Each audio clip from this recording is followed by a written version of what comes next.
Bonjour à tous, ravi de vous retrouver pour cette série de vidéos à l'occasion de cette nouvelle année 2022 pour évoquer ensemble les projets et les perspectives de la ville de Sablé-sur-Sarthe et de la communauté de communes du pays sabolien. Initialement, nous devions nous retrouver au chaud dans une jolie salle avec du public pour une cérémonie de vœux en bonne et due forme, mais la situation sanitaire en a décidé autrement. Nous nous sommes donc adaptés, ça nous a permis d'être créatifs. On a donc choisi de vous emmener tout au long de la semaine dans 4 lieux de la ville de Sablé pour évoquer les 4 thématiques phares pour l'année 2022. On posera donc chaque jour notre plateau de tournage itinérant dans un lieu différent avec 2 interlocuteurs privilégiés que je vais vous présenter pour m'accompagner. Nicolas Ledière, le maire de Sablé-sur-Sarthe, et Daniel Chevalier, président de la communauté de communes du pays sabolien et maire de Juigné-sur-Sarthe. Bonjour à tous les deux. Bonjour. Bonjour. Et évidemment, pour démarrer, meilleurs vœux pour cette année 2022. Merci, meilleurs vœux aussi. Merci Très beaucoup. bonne année. Je le disais, plutôt original ce principe de tournage itinérant en lieu et place d'une cérémonie, Daniel Chevalier. Tout à fait, on va vous faire découvrir le Sablé, le pays sabolien. Et puis en même temps, on aura des exemples concrets derrière nous, des projets en construction ou des réalisations aussi. Tout à fait, c'est là qu'on va se rendre compte un peu plus des projets qui vont venir dans le futur. Alors premier arrêt ici ce mardi pour parler de la qualité de vie. C'est la première des 4 thématiques développées cette semaine. Nicolas Ledière, où sommes-nous et pourquoi m'avoir emmené ici et nous avoir emmené ici aujourd'hui? Déjà, ça va devenir un lieu emblématique puisqu'on a projet d'une passerelle à Sablé, voie douce, vélo. Et cette passerelle va relier l'hippodrome, le site de l'hippodrome, avec les infrastructures que sont le centre aquatique, Stade Rémy-Lambert, Collège Anjou, le dojo, parce qu'on a un dojo, et surtout le quartier de la Rocade, de faire un lien entre les quartiers de la Rocade et le quartier de Montreux. Démarrage des travaux en 2023. Je croise les doigts pour que ce soit en 2023, parce que beaucoup de choses prennent du retard aujourd'hui à cause de la situation sanitaire que l'on vit un peu partout. Mais en tout cas, tout ce qui est plan d'études, tout est lancé, et aujourd'hui, tout avance dans le bon sens. Une passerelle qui s'inscrit dans un plan vélo.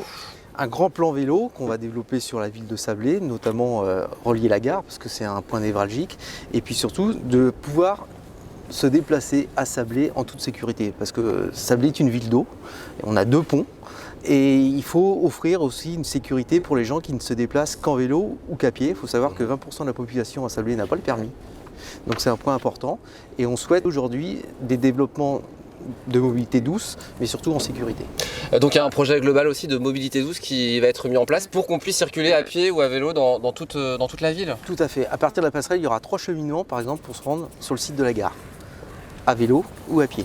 Donc ce qu'on veut développer aussi, c'est que les jeunes qui sont par exemple sur le quartier de la Rocade et qui viennent faire du foot ou du rugby ou que sais-je sur l'hippodrome puissent venir à pied de manière déjà plus rapide, parce qu'aujourd'hui vous avez des petits bambins de 7 ans qui font le tour à pied de la Rocade pour venir à l'hippodrome. Et ça ne peut plus durer.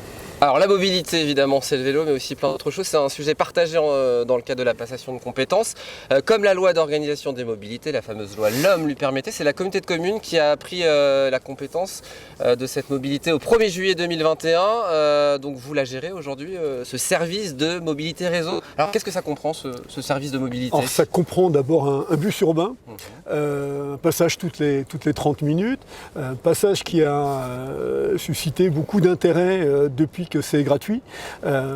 C'est important, on voit que la population, même sur une petite ville, alors c'est une des rares villes de cette importance qui a un bus urbain.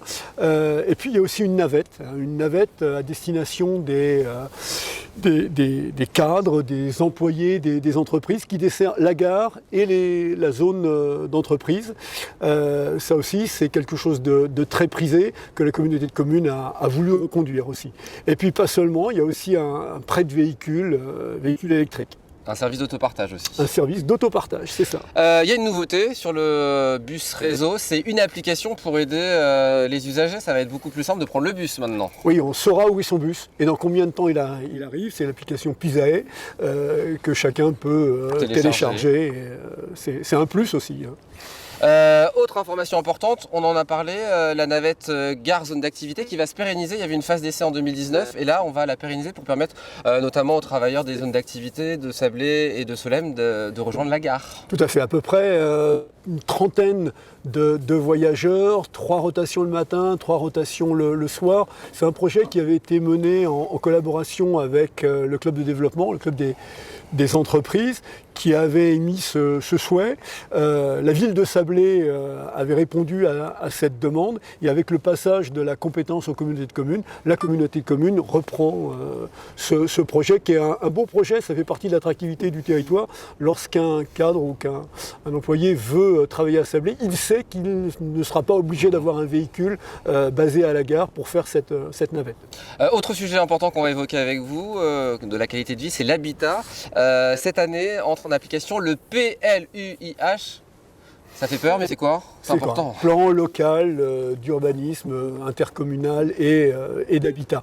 En fait, c'est un document d'urbanisme qui va gérer les implantations, que ce soit les implantations d'habitat individuels, collectifs, les entreprises, le monde agricole, pendant un certain nombre d'années, pendant une dizaine d'années, peut-être plus, de façon à occuper l'espace de la manière la plus optimisée. Par ailleurs, les collectivités saboliennes travaillent à la valorisation du cœur de ville de Sablé et participent à la transition écologique. Il y a des aides qui existent, on va le rappeler, pour les propriétaires. Il y a un premier dispositif qui vise à améliorer la qualité de l'habitat privé dans le centre-ville de Sablé. Voilà un dispositif qui est porté par un organisme qui est Solia, et la communauté de communes abonde à ce sujet.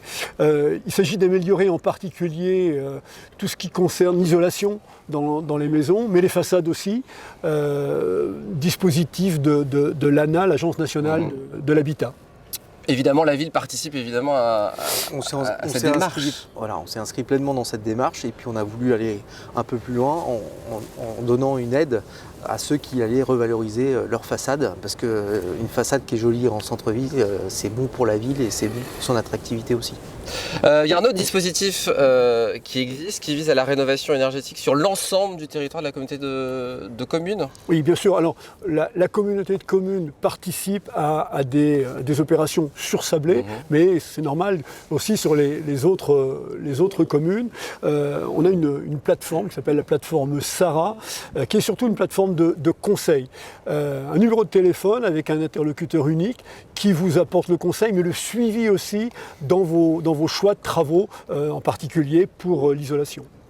Dernier point sur l'habitat, en mars prochain, Nicolas Ledière, vous lancez l'opération Track au Watt en centre-ville de Sablé. Ça consiste en quoi? Ça sert à déceler les passoires énergétiques en fait, sur les habitations en centre-ville. Donc c'est une opération qui va être lancée, comme vous le dites, dès le mois de mars, et qui va servir aussi, alors après c'est tout un cheminement, c'est de traquer les watts, comme je viens de dire, mais c'est d'enchaîner après revalorisation de façade, etc. Et qu'on mette surtout les personnes avec les bons interlocuteurs pour procéder à ces aménagements. Alors c'est sur inscription, si on est intéressé, on se rapproche de la mairie. Tout à fait. Autre sujet sur la qualité de vie qui est une des préoccupations majeures de tout citoyen, c'est la sécurité. D'abord, Nicolas Ledière, un gros travail concernant la police municipale qui a démarré en 2021 et qui se poursuit en 2022 avec notamment l'augmentation des effectifs. Alors, augmentation des effectifs. Aujourd'hui, on a 5 nouveaux agents de police municipale. On est passé de 6 à 8 policiers municipaux. On espère que d'ici 2-3 ans, on passera peut-être à 10. On voit que la sécurité est quelque chose d'important pour les habitants. On a revu aussi les horaires de fréquence, c'est-à-dire qu'entre le 1er et le 30 septembre, la plage horaire est de 7h le matin jusqu'à 22h le soir. Le samedi, on est en train de revoir aussi pour allonger le temps, parce que c'est souvent là qu'il y a des manifestations également. Il y a un gros travail qui a été fait aussi de proximité entre la police municipale, la gendarmerie, le CISPD, mais tout à l'heure Daniel en parlera plus en détail. Les interventions, aujourd'hui, on ne va pas dire qu'elles sont en augmentation, mais il y a besoin de ce travail collaboratif entre la gendarmerie et la police municipale pour assurer une sécurité sur notre ville. On est en train d'installer une radio interpolarité pour avoir un lien radio permanent entre la police municipale et la gendarmerie notamment. Il y a des patrouilles qui se font entre police municipale, gendarmerie également. Enfin voilà, on essaye de déployer et de renforcer en tout cas notre sécurité sur notre ville.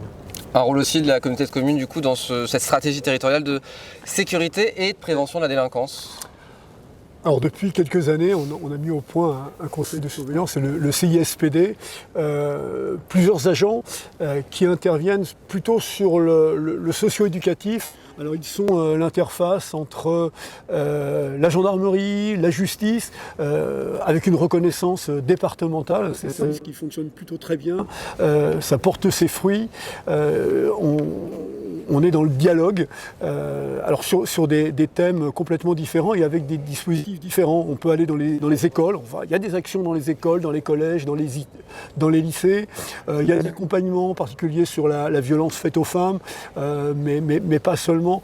Tous ces problèmes de société, le CISPD y est présent sur la ville de Sablé, présent dans les communes.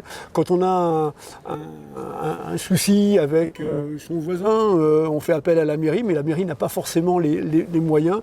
Et le CISPD, c'est intéressant. J'oubliais la police municipale aussi, qui est un élément important de la sécurité sur nos territoires. Un dernier mot sur la sécurité, on va parler vidéoprotection. Budget 2021, 62 000 € TTC, 50% pris en charge par la région dans le cadre des fonds de soutien dits de vidéoprotection. Il y a 2 caméras à 360 degrés qui ont été installées en 2021 sur l'espace Henri Royer en juin et sur le parking Paul Doumer en novembre. Ça se poursuit ce travail en 2022 ? Évidemment, on va le poursuivre, notamment les aires de jeu de la Chartrerie, parce que c'est un point aussi important. Il va y avoir le parking du 11 novembre, fin février 2022, qui va être installé. Et puis on va surtout, un point névralgique important à Sablé, c'est le rond-point de la Poste, où là on va avoir un déploiement de plus de 5 caméras pour contrôler, comme je vous l'ai dit, une ville d'eau. Il y a 2 ponts et on est obligé de passer par un des points, et en matière d'enquête c'est important d'avoir ces points, de pouvoir les visualiser. La mobilité, l'habitat, la sécurité, mais aussi l'environnement, ça fait partie de la qualité de vie, et qui dit environnement dit gestion des déchets. C'est pas le sujet le plus sexy, mais pourtant c'est un sujet très important. Quelques données chiffrées concernant la communauté de communes: 100 000 passages par an en déchetterie, 12 000 bacs à ordures ménagères, 18 agents, 15 500 tonnes de déchets collectés en 2020, avec le développement, Daniel Chevalier, du compostage pour réduire les volumes.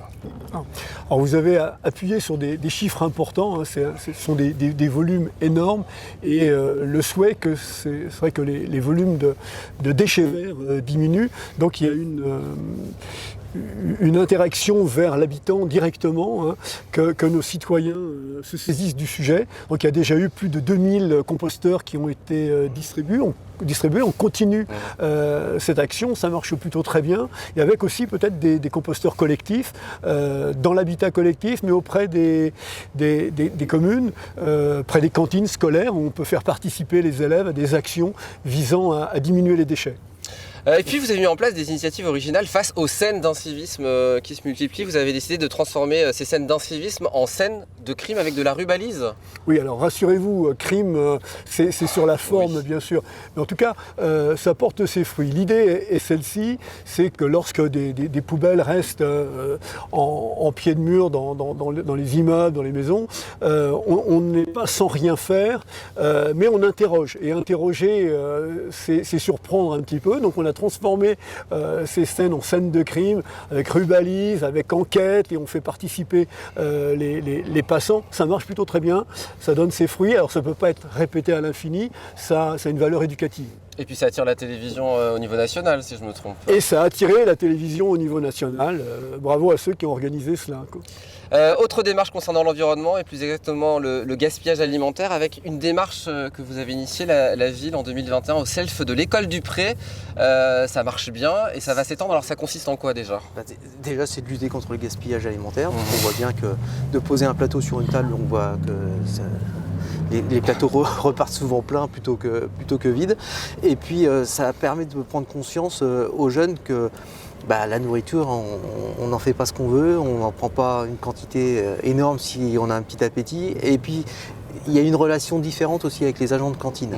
Et ils ont vu que les rapports se transformaient, il y avait plus d'écoute, il y avait plus de compréhension aussi, plus de discussion sur ce qu'ils aiment, sur ce qu'ils n'aiment pas. Et c'est une réelle réussite. Et là, on va le développer donc sur les 2 quartiers qui sont l'école de Saint-Exupéry et l'école Gai-le-Vent pour l'année 2022, pour que ça se termine en 2023 sur la totalité des écoles saboliennes. Un moment de se quitter, on parlait de l'école du Pré, on va parler de l'accueil petite enfance, la maison de l'enfance Saint-Exupéry, qui va évoluer à partir de septembre 2022 pour pour les parents, ça va faciliter la démarche pour les parents. Oui, c'est une vraie problématique, l'accueil des jeunes enfants. Qu'est-ce qu'on fait de ces enfants lorsqu'on est au travail? Ça peut être un handicap pour les territoires. Alors on s'évertue à proposer et à transformer en particulier cet accueil halte garderie en accueil de journée. 45 places seront offertes au total sur Sablé. Pour une collectivité comme la nôtre, c'est plutôt bien. Oui. Et puis on a aussi les assistantes maternelles, on les oublie pas, 167. On n'oublie pas les 167 assistantes maternelles, c'est important aussi. Et on a un réseau d'assistantes maternelles qui permet de les aider, de faire du lien entre parents et assistantes maternelles. Merci beaucoup d'avoir répondu à nos questions, merci de nous avoir suivis. On se donne rendez-vous demain pour parler d'une toute nouvelle thématique dans un nouveau lieu. Où m'emmenez-vous, messieurs, demain? Surprise! Surprise demain. Vous jouez bien les acteurs. On vous en dit pas plus sur le lieu où nous poserons notre plateau. On vous réserve la surprise. Simplement, vous précisez que nous parlerons de la dynamique économique. Cette vidéo que nous avons tournée est à retrouver sur les réseaux sociaux de la ville de Sablé-sur-Sarthe et aussi de la communauté de communes du Pays Sabolien.